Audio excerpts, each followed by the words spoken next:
All right, Matt Davio back with Adam Warner. Adam and I are going to do a few more talks about options. And the first talk we want to talk a little bit about, I guess, is we finally got a pop in the VIX, Adam. And, I was reading your article today. You were talking about how technical analysis is not as applicable when you look at the VIX chart, and I have to agree with you, but I want to hear your reasons why you say that.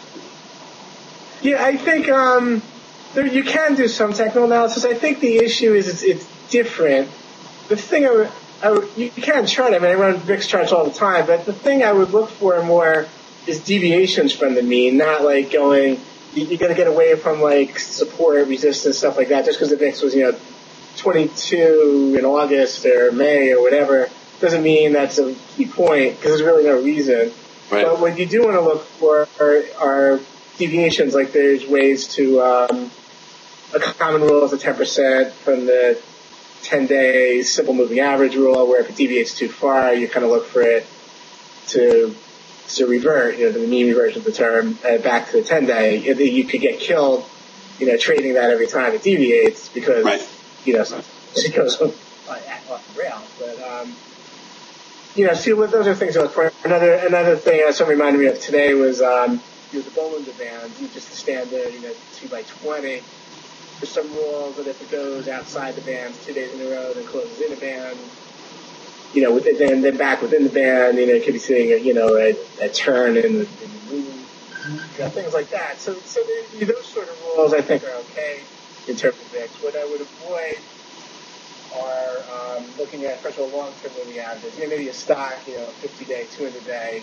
There's a lot of value in that, but at a VIX, I don't know, 200-day, you're looking for a deviation from recent means. That 200-day, especially a non-weighted one, could tell you all sorts of numbers. It doesn't matter right now that the VIX was whatever it was 6 months ago. Right. It had no relevance to now. Yeah, and do you think that is true? Because again, it's a measure of volatility, and volatility doesn't have fundamental technical thing going on as much as stocks do typically. And I think that's probably why that is. Right, exactly. It's a standard deviation. It's just a number. Right. There's no there's some self-fulfilling, like when it gets low, people start to look to buy options. When it gets high, right, or precedes high, people start to look. So that's a little bit self-fulfilling, but there's no real support and resistance at certain levels. No one's like got short at a certain level. You could buy back if you got short, let's say actual options at a certain volatility. You could buy back higher and make money. You could buy back lower and lose money. There's a lot of moving parts to it. There's time involved. There's the action in the underlying. These are options on SPX. So you're talking, what happened to SPX over that period. Right. You think of pretend on SPX, pretend it's, let's say, a biotech. And a biotech, the volatility might be monstrous before news. And you could buy it and buy the options, and now the stock, doubles or halves after the news, and the option volatility goes to, a fraction of where it was. But meanwhile, you might have made money on buying gigantic volatility and selling tiny volatility. Yeah. Stock moves so much. That's extreme.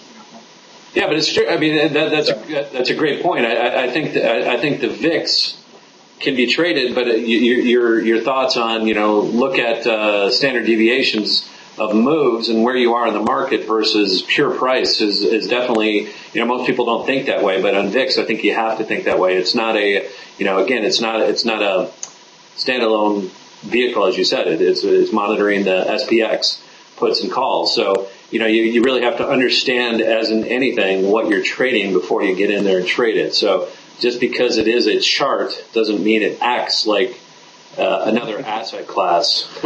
And that applies, in all asset classes. The time's different, how they trade, and so I think, the suggestion, warning to people is, understand what you're trading. And when we're talking VIX and VIX options, it's not a typical asset class. No, not at all.